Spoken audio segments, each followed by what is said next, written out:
Hi, I'm Josh Hayes, and this is a video of day 0 of what I'm hoping will become a year-long project. This video is going to explain who I am, why I'm doing this, and what the project is all about. I'm part of a generation of people who watch YouTubers or Twitch streamers much more than TV, and in doing so I've been inspired by the people I watch to try something. I'm going to document, vlog, and then upload 1 year of my life. All the things I do, the places I go, the thoughts that I have, the shows that I'm in, the people I meet, the games I play, everything that makes me me. I'm doing this to better understand those who I watch and let others behind the scenes of my life in the same way that I've been behind the scenes of theirs. I have used the online name Strife since I fell in love with Final Fantasy VII almost 20 years ago, and now I am a Twitch streamer, a cosplayer, and a video game loving geek. This is the first video in a new style for me, totally unplanned, totally unscripted vlogs focusing on behind the scenes aspects of what I do. And I've been inspired to follow this project through for 2 main reasons. Number 1 is I have been very lucky with what I've done in my life. My first job, I was a mechanic on a go-kart track. I used to build and fix 200cc petrol-driven go-karts, and then I would meet and greet all the customers and host all the parties as people raced around. I knew go-karts inside out. I would stand on the tyres on the side of the track and I'd wave the flag. Sometimes I'd run across the tarmac to push the crashed cars out of the barrier of tyres. It was a brilliant job, and I was, I think, 15 or 16 when I did it, and that was the start of what many people have told me is quite a unique career path that I've gone down. 1 year later, when I was either 16 or 17, I went paintballing at Delta Force Paintball. First time I'd ever been paintballing, and as the day ended, I asked the manager what I needed to do to one day get a job there, and he told me to come back tomorrow. So the next day I went back and I was being trained on how to break down a paintball gun, how to host a paintball party, how to work with customers, how to handle smoke bombs, and generally just marshal the paintball site. I worked for Delta Force Paintball for almost a year, and they are an absolutely phenomenal company to work for. I remember they gave us fantastic training, and it had great benefits of the job as well. I'm not affiliated with them now. I'm not getting anything from them, but it genuinely was a lovely group of people to work for. And to go from being a mechanic on a go-kart track to a paintball marshal, it seemed like my job path wasn't exactly normal. Then when I was 18, I started teaching self-defense. I've been training in martial arts since I was 7, and now I'm 27. I've achieved a black belt second dan in Wado style karate and a black belt in kickboxing, along with hours and hours and hours of training in other styles with different instructors and one-off training days. I started helping my instructor with small classes. I'd take a small group to the side and teach the basics to the new kids while he focused on all the advanced stuff with the adults, and then I ended up taking bigger and bigger classes until eventually I started teaching my own classes. And I probably taught for about 2 years around the Midlands, and I've met some lovely people, and I'm very proud of the standard of teaching that I was able to give, because it's something I enjoyed, it was a passion of mine, and I was passing it on to other people. And that's when I realised one of the things that I really loved was teaching what I loved. Go-karts were fun, and I genuinely enjoyed driving them and fixing them, and when people came for a go-kart party, I loved passing my passion on. Same with paintball. I had a great time hanging out with all the guys there and making the games more fun. And then with the martial arts, I realised and something clicked in my mind, and I thought, I need a job where I'm teaching or showing what I'm passionate about. When I was 19 and out of formal education in England, I went straight into probably the most boring job, most normal job I have had. I worked in a warehouse, just moving boxes from A to B.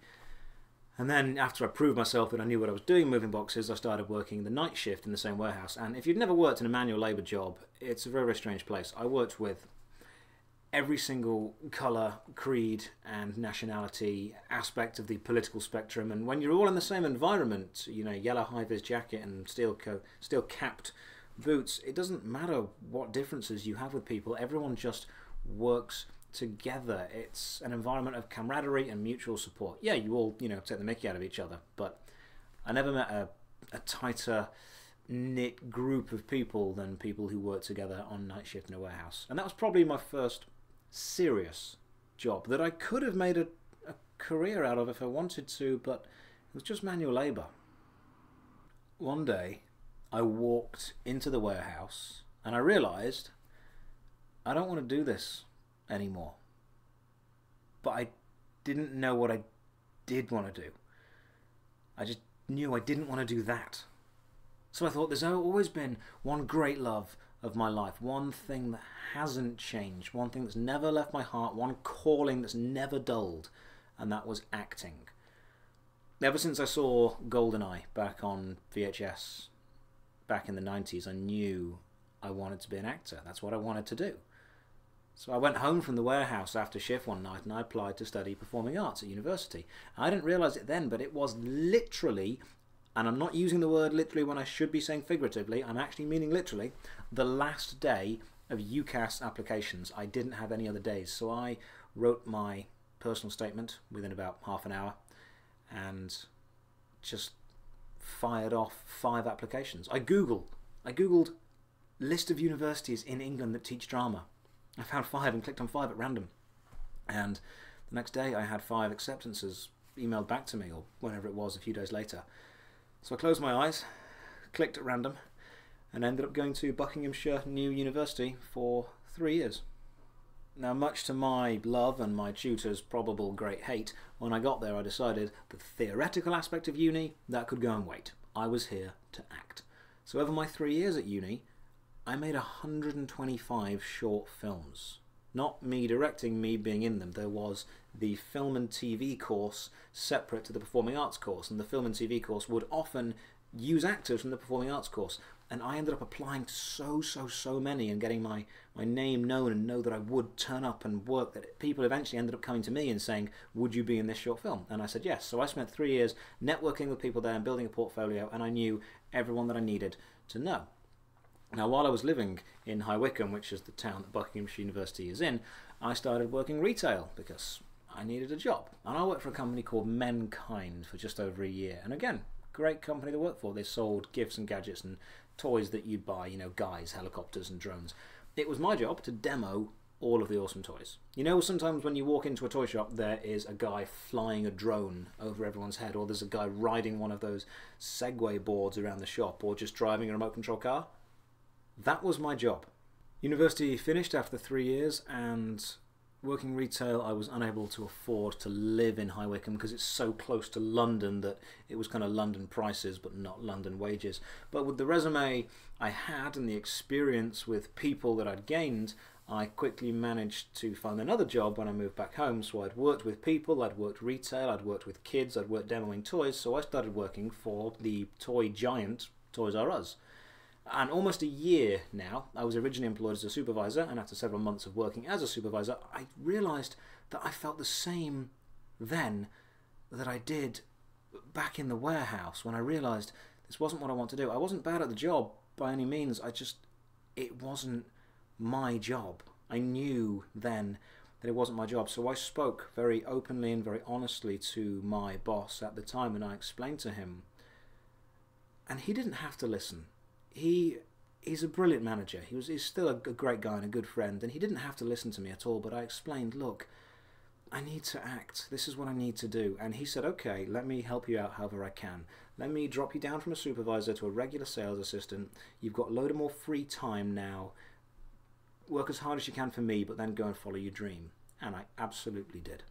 So through his kindness, I finally had all that free time to follow my dream, and that's exactly what I was going to do. Now, Michael Caine once said, don't be an actor because you can.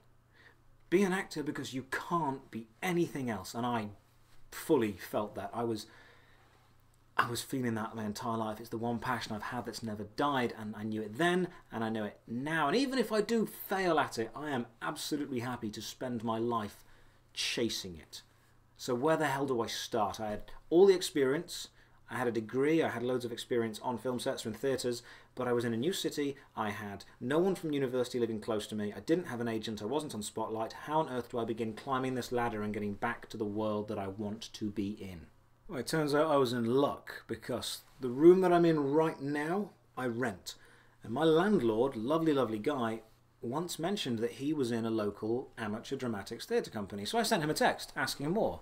So I got the name of the group he was in, I got the address, and I got a meeting time. And despite knowing absolutely no one in the group, because he wouldn't be there, he's been involved with them but wouldn't be there now, I just went down. I caught the bus and just went down to this amateur dramatics theatre group and said hi. And they were so welcoming and so friendly. I felt immediately comfortable in everyone's company. And after telling them all the experience and training that I had, I auditioned for their next play, which was a murder mystery called While the Lights Were Out. And I was lucky enough to be cast as the inspector. And I enjoyed a few months of rehearsals with them before we performed it to a fantastic crowd at a small theatre in the middle of town. While I was working on that project While the Lights Were Out, during rehearsals, a few of the cast members asked me if I'd be interested in auditioning for another local group, a group who put on slightly larger productions and rehearsed a bit more intensely. And I said, of course, I would absolutely love to. So I sent some more emails, met some more people, and after auditioning to join another local group of passionate amateurs, some singing, some dancing, and probably quite a lot of luck, I was cast in a local production of Follies, which is an all-singing, all-dancing Stephen Sondheim musical. If you're a theatre or a musical geek, you either love or hate Stephen Sondheim. If you don't know who he is, he's the dude who wrote Into the Woods and Sweeney Todd. Now, the production of Follies was much, much larger than While the Lights Were Out murder mystery. While the Lights Were Out was local theatre, smaller stages, fewer costumes. Follies was another league, radio mics, 500-seat theatre, huge cast, huge chorus, costume changes and all that. Some of the most talented people I have ever worked with. It was 6 months of intense rehearsals and ended with a huge, very well-received show. And I'm absolutely stoked to be a part of that. While Follies was still rehearsing at the kind of start of the whole project, I was contacted again by another local group, one that I wasn't actually aware of, but I would soon be told was extremely prestigious. A company in Derby called the Four Blokes Theatre Company was apparently known for putting on extremely high quality drama. No singing, no dancing, just straight acting, and that's definitely my forte. That's what I wanted to do. And Four Blokes tends to use kind of head-hunted actors from around the area. They have their pool of people, but you have to audition for every show. Even if you were considered part of the company, you weren't guaranteed to be in the show. You still had to audition. There was no guarantee of getting in. And I was asked if I would audition. Now, at that point, I was still the new kid on the block of the local theatre scene. So to be asked to audition for a group specifically known for exceptional quality was terrifying, humbling, and very, very scary. I've trained to do this, but I was still very, very nervous. So I auditioned and I got in. Now, the play they were going to work on was a stage adaptation of the old Paul Newman movie Cool Hand Luke, a film that sits on a Rotten Tomatoes rating of 100%. So it's not exactly an easy act to follow. Now, I got in to the company, and I not only got in, I was lucky enough to be cast as Luke. And the rehearsal for Cool Hand Luke happened between the rehearsals for Follies, and those two shows, the all-singing, all-dancing musical and the extremely serious, dramatic kind of recreation of Cool Hand Luke, took part within a week of each other. So after they finished, I was absolutely shattered because I poured all my energy into both these productions, and I was extremely proud of both of them. And after they both finished, I had a really strange realization. The shows themselves enjoyed their week's run, and then they were over. So for the audience, for you guys that saw these shows, they lasted a week. But for me, they lasted 6 months.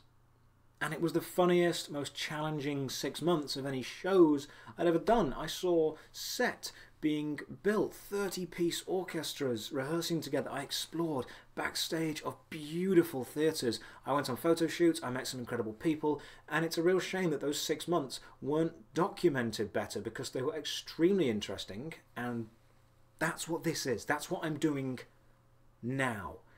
And I'm doing it for one thing that inspired me to. So one day in the dressing room before a Cool Hand Luke show, the cast are all sitting around chatting, preparing, and Ian, the guy who's playing Dragline, who's one of the most major characters in the story, is sat writing a diary. Now, I can't explain how beautiful this diary actually is. It's a proper old school leather bound gold trimmed diary with pages filled with handwritten notes, handwritten stories. It was absolutely beautiful. It's like something you'd expect out of a fantasy film or a documentary.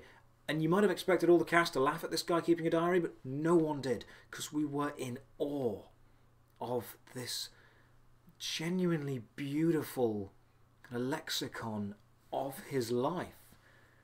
And as I got to know Ian, one of the most interesting and humble men I've ever met, he said something that really resonated with me very, very deeply, and what he said is one of the reasons I decided to start this project.